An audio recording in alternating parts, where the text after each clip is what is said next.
Lee, who is the conductor, is he called a conductor?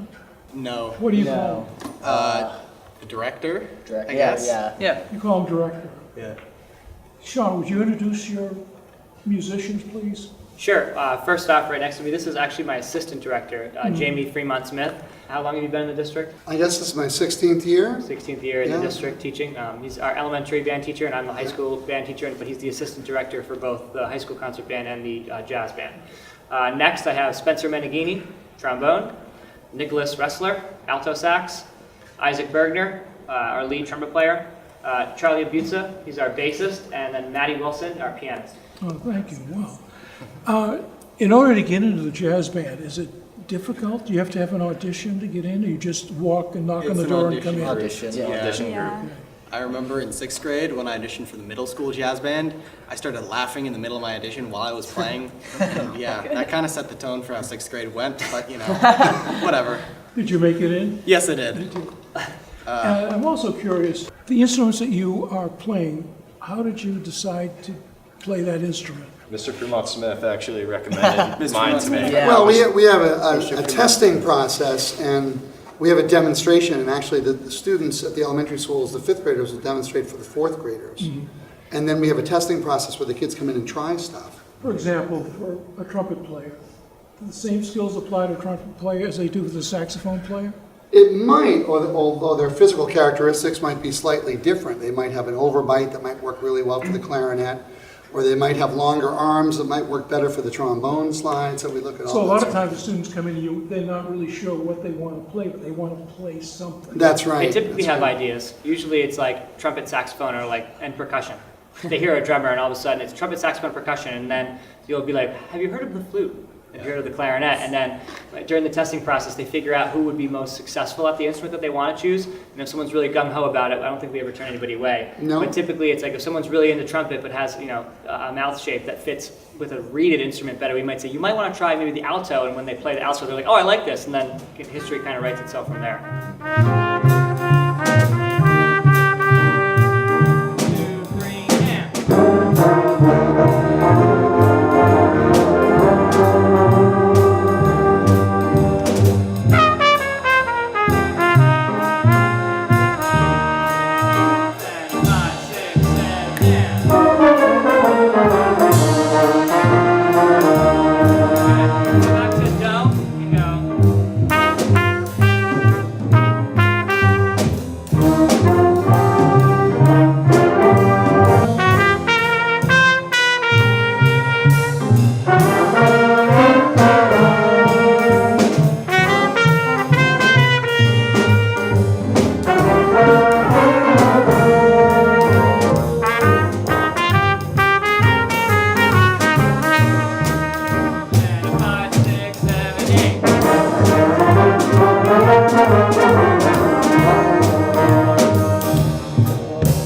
Good. Now, I threw out some complex ones at you, but good. Make sure that whenever you're playing, even if you're not sure what you're playing with a full sound all the time. You guys understand what I'm talking about? Because sometimes when you don't know the lick,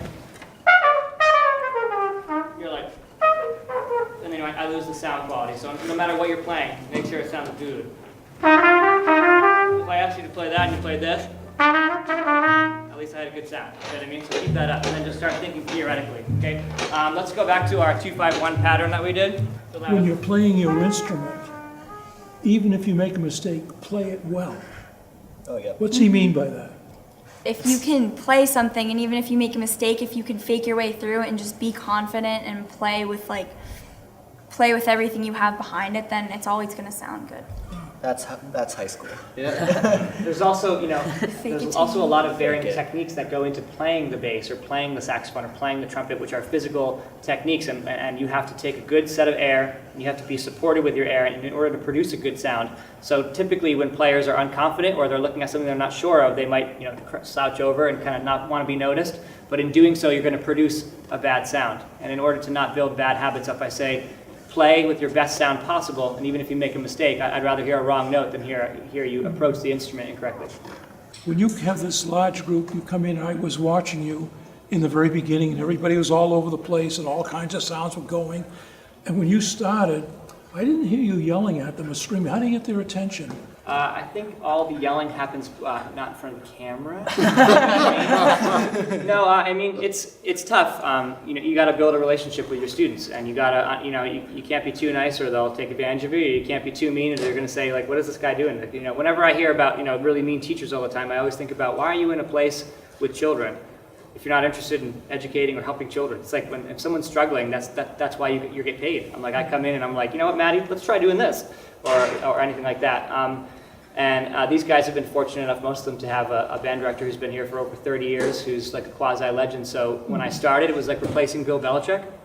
So, my first couple of months here was a little bit like testing the waters, figuring out, what I wanted to implement versus what they're used to. How can we keep things running along smoothly in the same line? And how can we, how can I also make it mine? At one point, you have this part, Chris.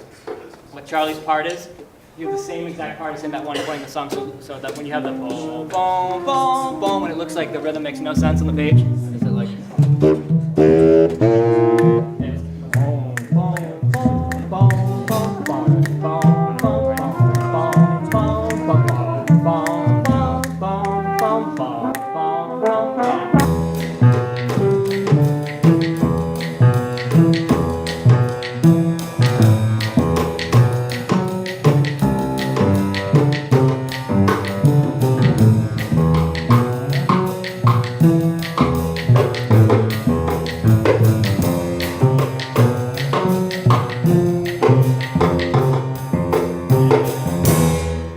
Give a downbeat every 4 bars. Okay, so look at my foot.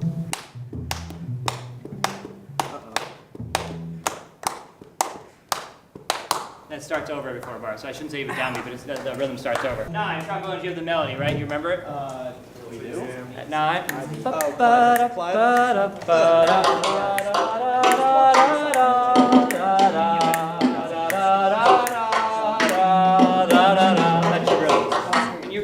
Can you sing that for me? Let's go. Da do da do da do da do do do do do. We'll sing it with them. 1, 2, 1, 2, 3, yeah. Keep going. Follow your articulation. 1, 2, 1, 2, 3, and.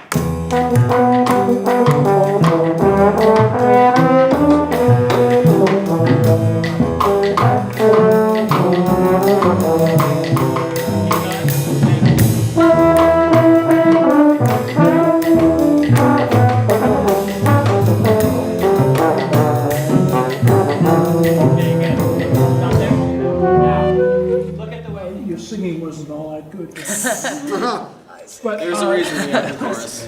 but how does that help you with your instrument? The If you singing? can sing it, you can play it. Yeah. Yes, exactly. In theory, Yeah. allegedly. Well, there's some complex harmony that these guys have to play in a jazz ensemble, especially if they're an inner voice. Sometimes if you play just the second trumpet part by itself, it might sound like nonsense to the average listener.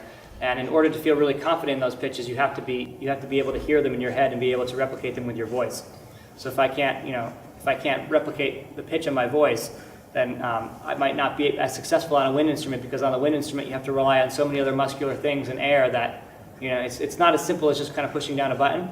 So especially if you play trumpet, I get the question I get all the time from non-music people is, trumpet has 3 buttons, how do you play so many notes? And it's just, the way the trumpet's built, there's different partials and stuff, but you have to be able to hear it before you go for it, because you never know what note's going to come out of your trumpet if you're not hearing it beforehand. Yeah, I need more. Make it more obnoxious. Saxes, you guys are fine. And. Good, trombones, you have that too. And. Good, can I get more Clyde though? 1, 2, 3, and.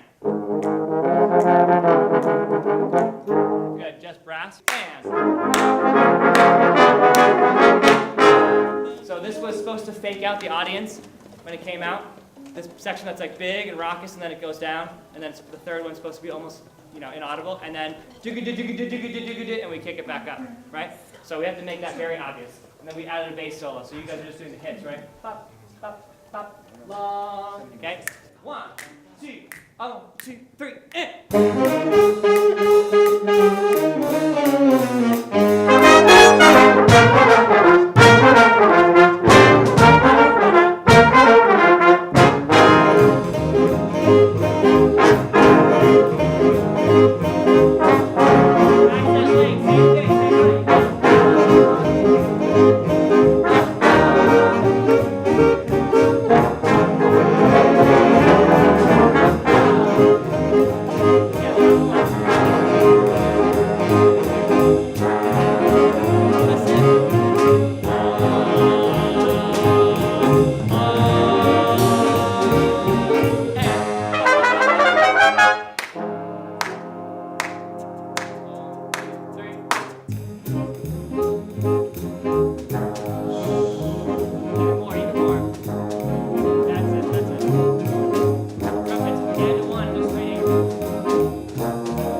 Jazz, that's a pretty old musical form, isn't it? And you guys are into what, rap music? Personally, I listen to a lot of jazz music in my free time. Or just whenever I'm doing homework, I'll turn on like Spotify. I'll put on jazz radio or whatever. So Yeah, same. I do listen to a And lot. what do your fellow students think when you listen to jazz? What are you doing? I mean, my friends kind of think I'm weird, but I think they whatever. know we're in jazz bands. They're like, jazz band kids listen to jazz. If I could just interrupt, it's interesting.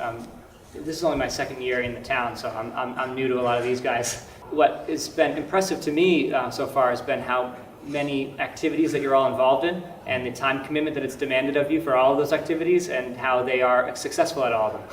So sometimes people do 16 things and they're like okay at all of them, and some person might do just the alto sax. Like if Nico was only studying the alto sax, you might say, wow, he's like the best alto sax player because that's all he's worrying about. But Nico's also, as you can see, on the tennis team, and we're involved in multiple different sports, and we had an all-star running back in the concert band who plays the bass clarinet. Another thing is that music is, I'd say it's probably 2/3 of the school are involved in either band, chorus, or orchestra, or sometimes both.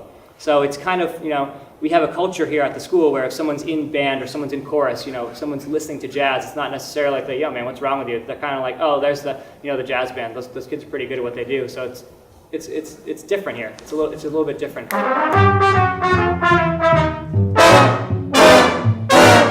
Can you hold each one? Ba-da-da. Here's the first one. Ready?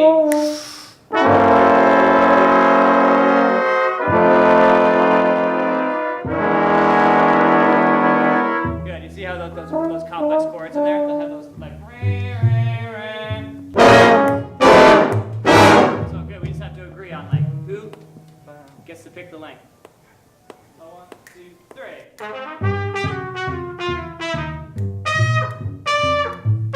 Good. Now, I get to be as the conductor, the one who gets to decide whether I like what he does or not, and you all just have to do whatever he does. So now I'm the chain of command. He's Darth Vader, I'm the Emperor. Okay?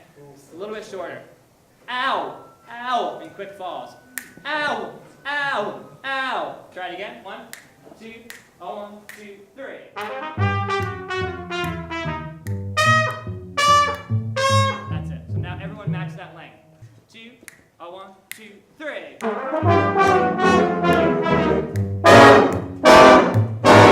Good. With the whole rhythm. What is the most difficult thing in the music for you in terms of Probably- keeping it together as a group? Probably listening Yeah. and balance, I'd say. Listening Yeah, down to balance. the inner Yeah. voices and Yeah. balance. Yeah. Like really knowing the parts of everybody. Yeah. Like everybody's parts. Yeah. Like I'm always trying to listen to Spencer and Isaac because Isaac's telling me how to play rhythms when we have the same rhythm together, and then I'm always trying to listen to Beckett because I don't want to be too much louder than him. So. Also, listening outside of jazz band to the pieces, like a lot of times Mr. Lee will post them or show us how to find them online, and listening to professional bands play it really helps too.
Is it a lot of fun for you guys to play for an audience? Yeah. Oh Yeah. yeah. Playing Love for it. in competitions is so much fun. In the pieces, I have like a pre-written solo that I had mostly been sticking to for like the competition season. Well, pre-written as in you wrote it. As in, yeah, I You wrote wrote it, but like I kept the same one and I used it every time. But I stood up at Endicott, which was after the competition, and it was like 5 seconds before I was supposed to start, and I thought to myself, what if I didn't play it? And I didn't, and I did something else, and it was cool, and people were clapping, and I was like, hey, cool. Yeah. And we have a mixture of improvisation versus prepared solos, but all of our prepared solos are either worked out with me or through a private instructor. And you know, we in order to teach the tools of improvisation, one of them is transcribing, learning famous solos by ear, and then sometimes, especially even writing them down helps with your understanding of the theoretical aspects. So we have our 8th grader Beckett DeVoe. He worked on his own solo, which he kind of changed depending on where the gig was. He kept it pretty close to his skeleton, but in order to feel comfortable, he sits down with somebody and we go over the chords and, okay, how can you make this lyrical? How can it sound like you're talking to somebody? And then to end his solo, he ripped 4 bars off of the original recording. So just to kind of pay a little homage to that. Take it up. 1, same thing, same way. 1, 2, 1, 2, 3, and.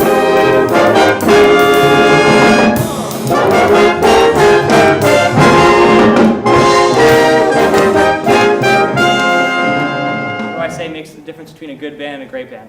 Your starts and your stops. So da da da ah, da da ah ah ah ah ah ah ah ah ah. Those 2 big stops in there. I need to hear those 2 big stops. Yeah. Go 1, 2, 3, and.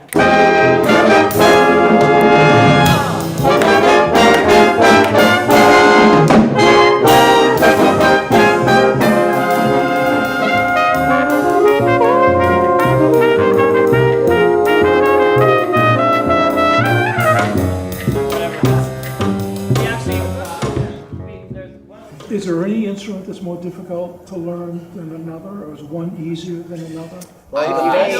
So I feel that Here we go. learning, okay, hear me out. Learning trombone is kind of difficult because there's no button that you can push. You have to find an exact position on a slide with no markings. Objection. I'm getting to you. You guys can put tape over it though. You can put tape and be like, this is where you put the That's finger. for little kids though. Yeah, but when you're learning trombone, there's no tape. Each You can't instrument put has its tape own on set of it. problems. No, you I think can't. it's the best, Tape. best answer there. I think it depends too a lot on how you learn it though, because I played the piano a while before I started playing the clarinet, and I think having a background in learning the music theory and everything helped a lot. So I think it depends too on your kind of understanding of how music works in general. So how'd you decide you wanted to play in the jazz band? How'd that come about? I don't really know how I decided. I just always loved coming to band, and I'm a big music fan in general. So whenever there was an ensemble that I could join or something I could try out for, I always just went for it. And jazz band's been super fun, so every year I always come back.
how do you do in your academics? Yeah. Lots of late Is there a nights. correlation? Yeah, Lots of late nights. and lots Late of nights. coffee. Yeah. They're reacting in such a way, but I can tell you that they're getting pretty good grades. That's what, do you think because you do all these things and you have music in your work, in your life, that it makes you a better overall student? Yeah. What if they took variety. music away in the high schools and said they couldn't afford it anymore? I'd be bored. Yeah. Yeah. We'd have to make our own outside Is it course. that important to you that you Yeah, I have don't these know. programs? Oh, I don't know yes, what I'd yes. do without it, really, because I'm always. Music's like such a large part of all of our resumes, I think. Yeah. To begin with, like I'm Yeah. pretty sure that's why I got into college. Do any of you plan to go on and study music? Yeah. Maybe not study, but I definitely want to keep playing. Yeah, maybe I'll in, keep maybe playing. in a band or Gonna in a play. music group. I'm looking forward to hearing more of your music. Thank you. Thank you very much. The world could always use more bassists. Play bass.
Thank you.